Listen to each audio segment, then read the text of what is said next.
La ilaha illallah. Yang kedua, zikir paling mulia yang diucapkan oleh para nabi dan rasul.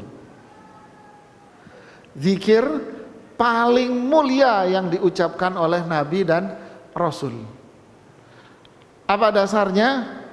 Dasarnya adalah hadis Rasulullah sallallahu alaihi wasallam yang diriwayatkan oleh Imam At-Tirmidzi dari sahabat Abdullah ibnu Amr, dan hadis ini dinyatakan hasan oleh Syekh Al-Albani rahimahullah dalam buku beliau serial hadis-hadis yang sahih.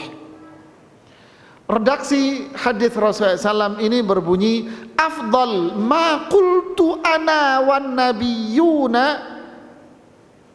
asiyata Arafah. Perhatikan, kalimat yang paling mulia yang aku ucapkan. Lihat kalimat ini, redaksi ini ya, kalimat yang paling mulia yang aku ucapkan dan diucapkan oleh para nabi dan rasul dulu di saat mereka berada di Arafah.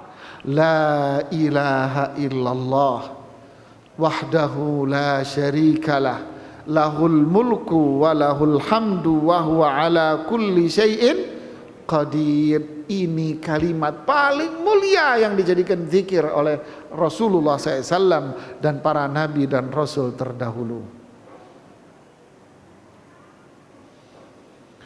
Subhanallah, sungguh besar nikmat la ilaha illallah bagi orang siapa? Bagi orang siapa? Orang Islam, Pak, yang pandai menghormati dan menghargai, lalu menjunjung tinggi, kemudian mempelajari, mengamalkan la ilaha illallah. Assalamualaikum warahmatullahi wabarakatuh. Alhamdulillah wassalatu wassalamu ala Rasulillah wa man tabi'ahum bi ihsanin ila yaumil qiyamah, amma ba'd. Wa minal ma'lum bahwasanya membaca Al-Qur'an fadluhu 'azim, keutamaannya sangat besar, dan ini adalah silah penghubung antara seorang hamba dengan Rabbnya Allah Azza wa Jalla.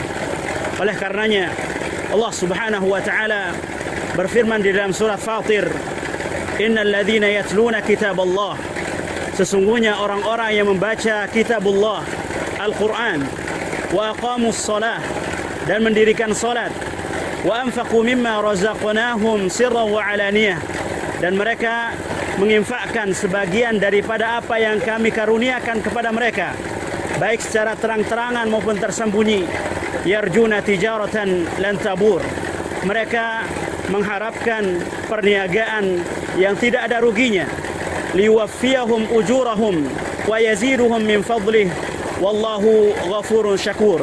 Kala Allah Subhanahu wa taala akan menyempurnakan ganjaran bagi mereka, dan Allah Subhanahu wa taala akan menambahkan dari karunia-Nya. Tidak semua kita diberikan oleh Allah Subhanahu wa taala kemudahan, karunia untuk membaca Al-Qur'an. Ada orang-orang yang tidak bisa membaca Al-Quran, namun Allah Subhanahu wa taala masih memberikan mereka kesempatan untuk menggapai pahala seperti orang-orang yang membaca Al-Quran, seperti orang-orang yang menghafal Al-Quran.